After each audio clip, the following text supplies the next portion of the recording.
Whole organization and multiple organizations intervention. In this chapter, we will address some of the predominant organization development interventions that are designed to target changes in an entire organization or in more than one organization. Examples include such topics as the organization strategy, structure, culture, organizational identity, and product quality. There are three characteristics of contemporary large-scale interventions. They are the involvement of a wide variety of participants, greater timeline of the intervention, and a change in the consultant's role. We begin with the most pervasive whole organization interventions. Organizational culture assessment and change. Since 1980, interest in cultural assessment and change has blossomed. Further unpacking the meaning of culture can be illuminating because culture can be referred to a wide variety of behaviors, actions, meanings, and symbols in an organization.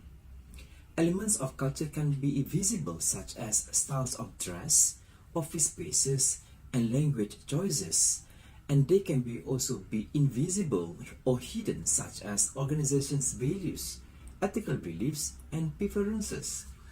The more deeply held the belief and the more tacit the assumption, often the more difficult it is to change. This illustrates these elements of culture. Second is organization design and structure. Many organizations conduct a regular restructuring, giving employees new titles or job descriptions, or perhaps creating, combining, or dividing departments. Organization design is conceived to be a decision process to bring about a coherence between goals and purposes for which the organizations exist, the patterns of division of labor, and inter-unit coordination, and the people who will do the work. Design has several components, all of which must be aligned and must be supported one another to produce a capable, effective organization. These components have been described in two ways. First, Gabriel's STAR model and McKinsey's 7S framework. Next intervention is quality and productivity. Change agents are frequently involved in this application. It is important for most OD practitioners to be at least somewhat familiar with this intervention. There are three strategies for quality and productivity intervention, which are total quality management, re-engineering, and Six Sigma.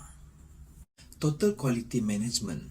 Total quality management TQM developed as the earliest of these three approaches, gaining widespread attention in 1980s as a response to the quality challenges to American manufacturing coming from Japan. TQM uses quality principles and tools to manage and improve processes through employee involvement in teams. Quality in this respect is not just the responsibility of manufacturing products that are error-free. Instead, quality is everywhere. Toyota is the best example to explain on TQM.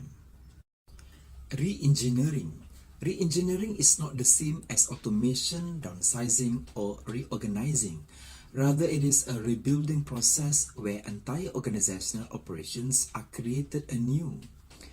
The re-engineering movement is related to and consistent with the widespread belief in OD to think both structurally and systematically about larger organizational processes and practices rather than improvements in a single department or system. Six Sigma. The term Six Sigma has two meanings. The first is as a statistical measure, and the second is a business process improvement initiative that uses statistical methods or strive for Six Sigma level performance. The quality tools used in Six Sigma look much like those that have been around in other quality programs for many years. Total quality management, re-engineering, and Six Sigma all aim to improve customer satisfaction and productivity through process improvement efforts.